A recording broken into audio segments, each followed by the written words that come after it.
When Jon Stewart decided to host the Daily Show on Mondays for this election cycle, I figured I'd do some videos to comment on them.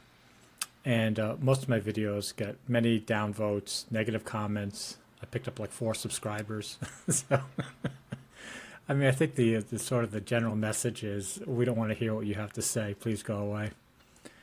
So I thought, well, okay, I need to do a video, like a reference video, that if you are interested in the questions I'm trying to answer and the issues I'm looking at, then I'm going to do a video that will hopefully put Jon Stewart and the Daily Show in perspective, the perspective that I look at it as, the framework, so to speak. So that's what this video is about. So, but before I get to like the 7 rules of the Daily Show, we're going to need to do some prep, because if I go to them immediately, you'll immediately downvote and get very angry. So it's some hard medicine to understand the formula of the Daily Show. So let's ease into it. But even before that, let's try. I want you to understand why I'm interested in this. So 20 years ago, Jon Stewart went on Crossfire with Tucker Carlson, and I think he spoke for everybody our age. So I was probably 40 at the time or whatever. When he basically said, hey, stop all the partisan stuff. Stop polarizing everybody. You're hurting America. So let me go, I'm going to go play that clip for you right now. In many ways, it's funny, you know, and I made a special effort to come on the show today because I have privately, amongst my friends, and also in occasional newspapers and television shows, mentioned this show as being bad. And I felt that wasn't fair, and I should come here and tell you that it's not so much that it's bad as it's hurting America. Those are very strong words, hurting America. I mean, that's really a challenge. And again, I felt he spoke for me, and I was really happy that he was, quote, speaking truth to power or whatever, that he took the time out to go on Crossfire and say that. But if you say that, if you say you're hurting America, you're saying that you know what's good for America, right? That's the implication. And my question is, 20 years later, is Jon Stewart good for America? I mean, has he really walked the talk? Or is he now part of the problem? And, you know, this is stuff people don't want to hear about. But this is where it's coming from. I'm not, you know, making any of this up. These are his words. So let's go into another clip of his. Rough on them when they make mistakes. No, you're not too rough on them. You're part of their strategies.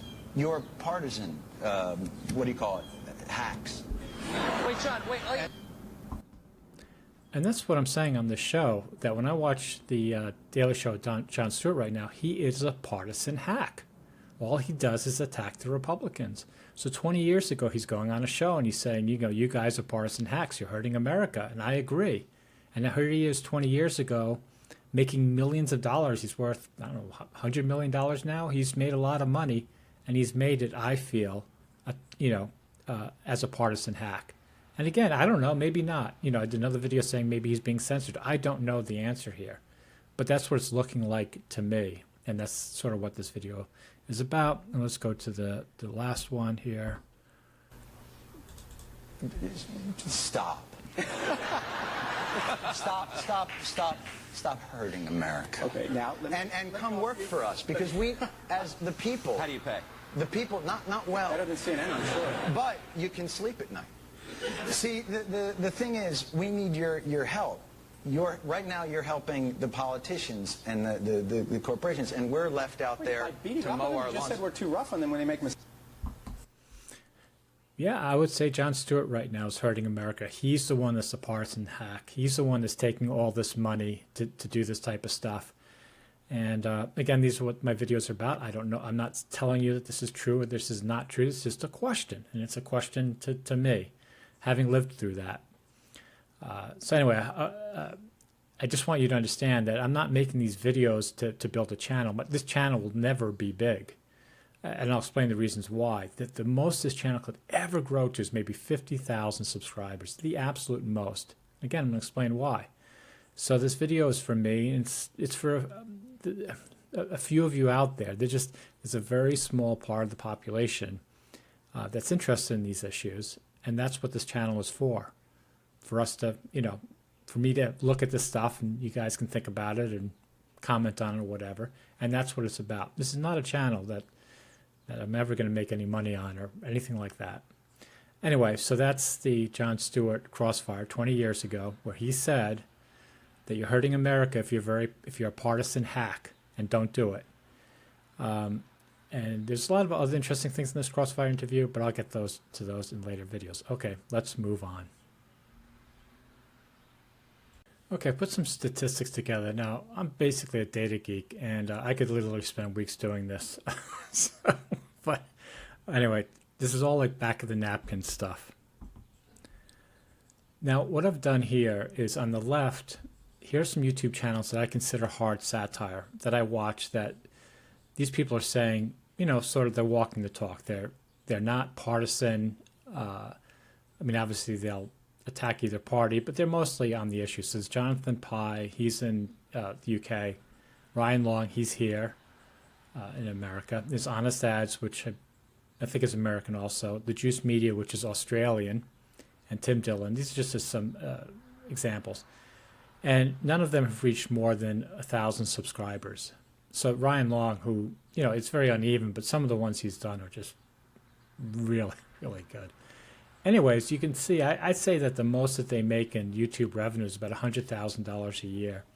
So they all make money by touring, you know, selling, you know, mugs and shirts, and they have sponsors. They could barely survive on ad revenue from YouTube, I believe. Anyway, I just want to point out, this is hard satire. They never even get above 1 million viewers. Now, there's some like, you know, something JP that has like 3 million. So some that sort of go, that take the satire more to the sort of inclusive of everyone, like goofy type stuff, they can get up to, you know, 1 million, 3 million. But generally, yeah, anyone that I would consider very, you know, deep and educated, that's 1 million. And on the right, here are some TV shows, and this is just their YouTube presence. So the Daily Show YouTube channel has 11 million subscribers. And looking at some of these sites that estimate the revenues, well, I've done some quick calculations myself. Anyway, so they probably make like $3 to $4 million a year in AdWords. And next is John Oliver. Now, Bill Maher is probably the closest to being nonpartisan, and he's at 2.6 million subs. So he's really the smallest, right? So he's getting close to where these guys are in subs, but even he is very small. And I bet you his show, well, I think it's on HBO, right? So, you know, I would be surprised if it doesn't even make any money, that they just put it on as a lost leader. Anyway, the point is, and if we sum up all just the YouTube only annual revenues, these are estimates, of course, we get 13 million, and we get 406,000 for the hard satire. That's like 3%. And this is why, you know, like I said on my channel, like if somebody like Ryan Long, right, can only get 697,000, you know, subscribers, why would you get a bunch of subscribers on my channel where I'm like inside baseball, like you know, it's very intellectual stuff I'm looking at, you know. So, you know, it's not going to be much. I mean, it would be like, you know, right, 1% of his, which would be like 50,000. But anyway, this slide is just to show you that there's no like sort of middle ground. You're either a satirist that's really focused on the issues and you're scraping by with 100,000, you have a crew of 1 to 3, or you're a production company of over 30 people, 30 to 100 people, with huge revenues. Now, again, this is probably 10% of their revenues or 5%. I mean, The Daily Show is bringing in $50 million, but I'll get to that a little bit later, or not at all. It doesn't make a difference. Anyway, I just want you to show you that there's a huge difference. So there's big money in these shows, and this is hard satire. So the question is, how far are these away from hard satire? All right. Now, what I wanted to show here is that most news any corporate news that you'd watch on Fox or MSNBC, they all pander. And they don't pander because they want to, like MSNBC particularly loves the Democratic Party, or Fox particularly loves the Republican Party. I believe they do it because that's what the audience wants. And this goes against everybody's narrative. We all like to think, oh no, it's all the big money, the big billionaires are like forcing this partisan stuff down us. I don't agree that works, because all the big corporations, like the news corporations, Paramount Global or whatever, and Fox, the way they're structured is producers come to them with shows. They try out the shows. They do a pilot. The show works. They air. It's all about the money. So if Ryan Long went to these big corporations and said, I want to do a news show, and they did a pilot, and it, got 407,000 or, 500,000 views an episode, they'd keep doing it. They had nothing against Ryan Long. It's not Ryan Long, right? It's the amount of people that want to watch him. And anyway, so getting a little off track here. So in this slide, and this was hard to figure out, and it actually really annoyed me. It's hard to figure out where the Corporation for Public Broadcasting, where our tax dollars go to these shows. They don't really itemize them very well. I had to do a bunch of sleuthing to figure this out. But anyway, it looks like public broadcasting, the money that goes to Virginia, because Virginia is very high. Most of the states get like 10 million or something. So Virginia's getting 75 million. And so I think, and you can see even here, there's a consultant, NewsHour Productions gets 2.9 million. But I think this 51 million also goes to PBS NewsHour, whatever the other shows are, NPR, that kind of stuff. So, and I know from other stats that's 33% of funding. So basically $150 million a year go into these unbiased news sources. And I'd say PBS NewsHour would be the largest one. So, I mean, think about that. All the news shows, in my opinion, please comment if you think this is different. All the unbiased news shows are publicly funded, either through the government or private donors, people that believe in it. And because all of them are publicly funded, that means to me the indirect proof that all the for-profit ones pander to the audience, because that's what gets the advertisers. That's what gets the audiences to tune in. I'll get into this, the need of the audience to feel like this is their group, their tribe, their shared values, whatever. Anyway, I just want to show you this statistic. Let's move on.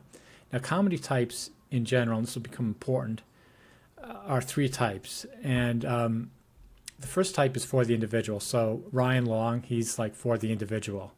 So when he's doing his comedy, he's appealing to me. So when I'm watching him, it's like me and Ryan and his friend, I forget his name, in the room, and we're just hanging out, and he's, ripping on these people on these issues, and I'm relating to him. I'm not relating to Ryan Long and his group of people, because the guy is he's not like a joiner, right? So that kind of comedy is for the individual. And by the way, this is how Jon Stewart started out, sort of like an individual stand-up comic. And then there's the ones that for the group. And this is what The Daily Show does.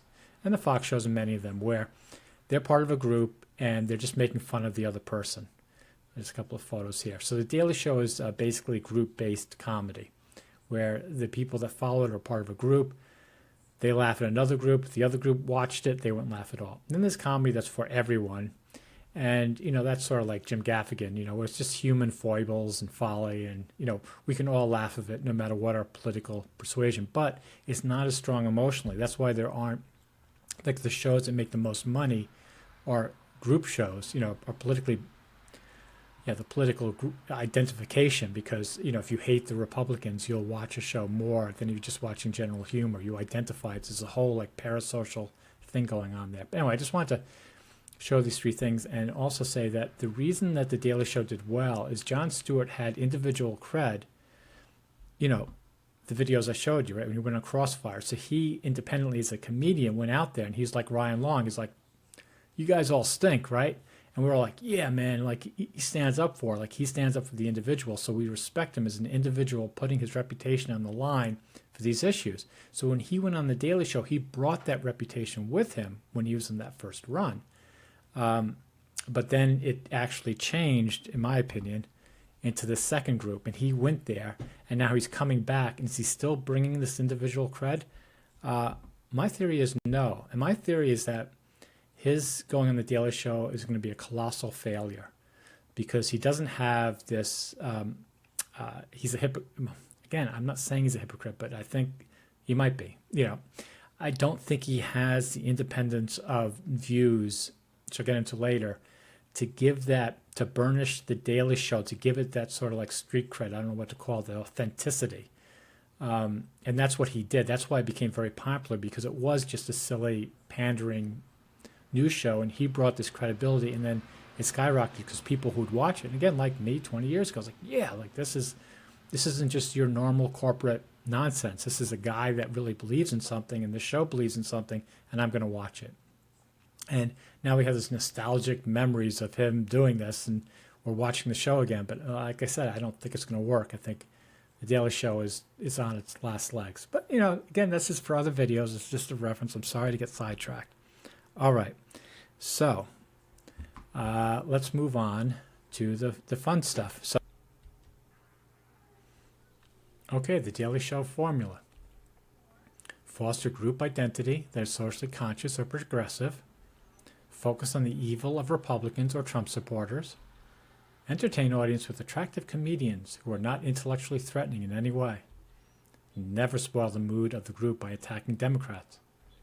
To be fair, make some jokes about Democrats, but never make them bite. Never suggest the audience might be responsible for anything evil like homelessness, the opioid epidemic, the bombing of Gaza, the death of Ukrainians because they don't have enough weapons to defend themselves. And these are issues that Jon Stewart not privately, but supposedly is very interested in. But I never see him, talking about them on the Daily Show. The first show, he talked about how 80 years old or above might be too old to be president, which I 100% agree with. So the first time he's on the show, I felt it was unbiased and what I expected from him. But after that, he just started pandering again, like just completely going into the script of just attacking the stuff I just went into. So that's why I think the show's not going to work, because his credibility, even people who love him, the back of their head, I think they're thinking what I'm thinking, like what's special about you? You're a 60-year-old man making 12-year-old jokes. I don't know if I'm going to watch this next week. All right.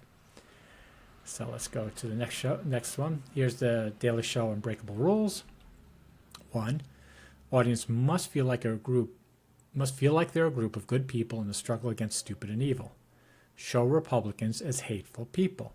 Humanize Democrats with a few tame jokes. Only attractive, diverse, and friendly hosts and correspondents allowed on the show. Never spoil the mood. No one should voice an opinion outside the group's progressive identity. Never, ever make the audience feel uncomfortable. Motivate the audience to come out and hang out on the next show.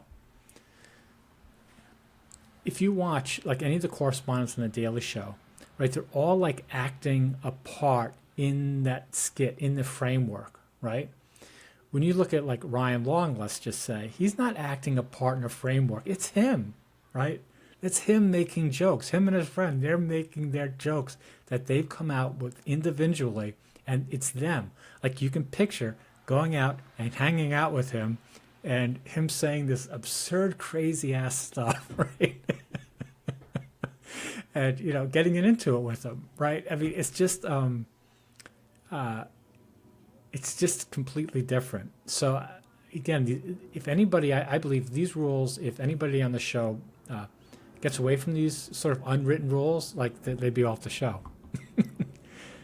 And I think Jon Stewart started in the first episode, and then they basically corralled him in.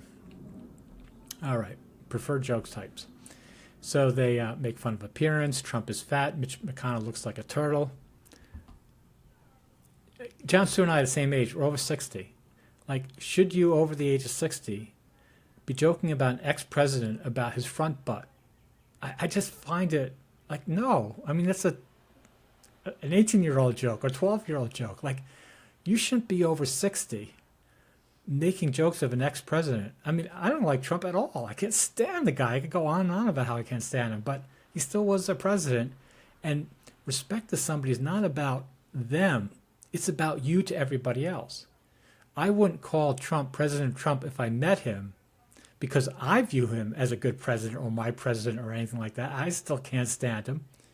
But I would do it because as a society, we would use it. Now, basically, in society, we never, I'm getting a little tangent here, but we never, when the Constitution was written and George Washington became president, he didn't want to be called president. In fact, in our culture, we don't call, like if somebody's a governor, we're not supposed to call him governor once they're no longer governor. And it's part of our fabric that, you're only a governor or anybody else in the government while you're doing it. When you're out, you're just a normal citizen. The president has historically only been the only exception that will call somebody that's been president of the United States, we'll still call him president even if they're not president. That's the only exception. So why is Jon Stewart breaking from that? He talks about like Trump Esquire. Like, no, it's President Trump. If you're following that. If you're not following that, I think, you need to explain why. And I can see that Jon Stewart is, he's interested in these issues, but he must surround himself with sycophants and nobody that questions him. So like he did this movie called Irresistible. And in the movie, Chris Cooper or whatever Cooper plays this colonel. And everybody calls him colonel. In the movie, there's Pete Carell or whatever. But any colonel like that would never want other people calling him colonel. It'd actually annoy him a bit. A real life colonel who believes in the Constitution, all this kind of stuff, would be like, no, don't call me colonel. He'd allow it amongst his friends, so I'm sure his friends was like, hey, colonel, it would be okay in private. But in public, he would never want anybody to call himself colonel. And for Jon Stewart to allow that, for Jon Stewart to have his characters call him colonel, and for him to accept being called colonel, no, like Jon Stewart, he doesn't get certain very fundamental things about the American democracy, even though he wrote a book like this for it. But right, so I don't know. Anyway, I digress. Back to the list. Show Republicans making absurd claims that the audience privately judges stupid. Show Fox News or other Republican-leading media criticizing the disadvantaged, immigrants, welfare recipients, all genders. Avoid jokes that might get someone to think about the issues. Everything must be light, nothing heavy. When in doubt, use absurdist humor. Use a laugh track heavily. Okay, I'm going to go into myths about Jon Stewart. These are very provocative. Don't get upset. I'm just, again, they're provocative. I still like Jon Stewart. I still watch him. Like, I have nothing, don't hate him. But these are sort of what I think. It's a myth, that he ever takes a controversial position. That his views on what's wrong with the world are anything but banal. That his public service interests, 9/11 responders, and burn pit victims are not controversial. Everyone agrees they were hurt and should be helped. However, Stewart conveniently picked two causes that can be easily divorced from the real issues they're associated with. That is, he doesn't question if 9/11 was something we should have expected. Like, there never should have been responders. Why did we even need responders? He doesn't question why soldiers were occupying foreign countries in the first place, burning hazardous materials in pits instead of taking it home. Think about it. In our national forest, right, if you just drop so much as a wrapper, you get a $300 fine, right? You could be thrown in prison. But yet we go to foreign countries and burn toxic crap in pits? I mean, oh my God. Like, this is why part of the world hates us, and I don't blame them. All right. That he's not a shill for the Democrats. He only attacks Republicans. That as a Jew, he can identify with innocent people who are also being killed as the Jews in pre-1950s Europe for being stuck in the land of, can't make this up, Israel. Now, my dad is an Ashkenazi Jew from Poland, just like Jon Stewart. Who knows, we might be related.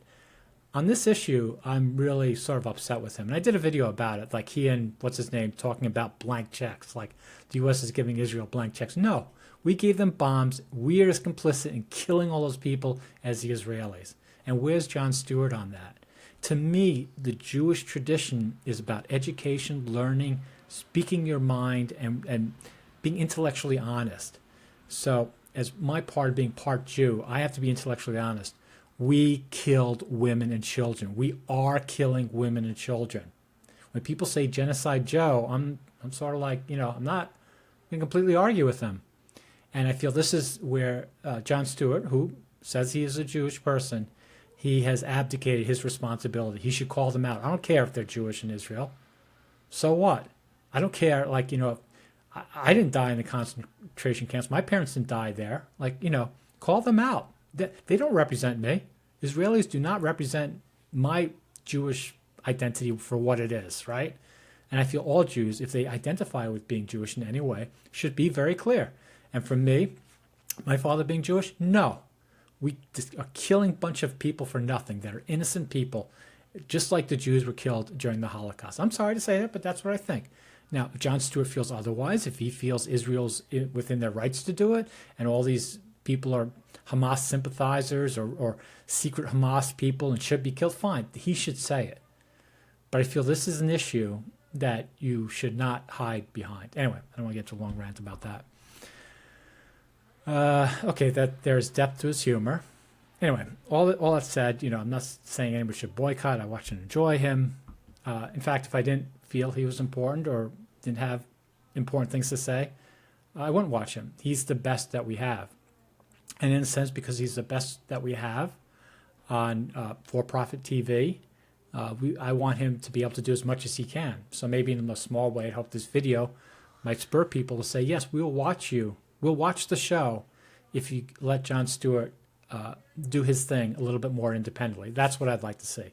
I'd like to see if this election cycle, if I could wave my magic wand, The Daily Show or Paramount would say, John, on Mondays you talk about whatever you want. We're not going to do it. Go wherever you want. He will. And, he can do it.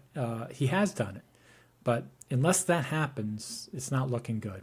Anyway, I want to do this video as a reference so you can understand the other videos I've done and the videos I'll do in the future. Again, these are all questions. I don't know what's going on. Anyway, thanks for watching.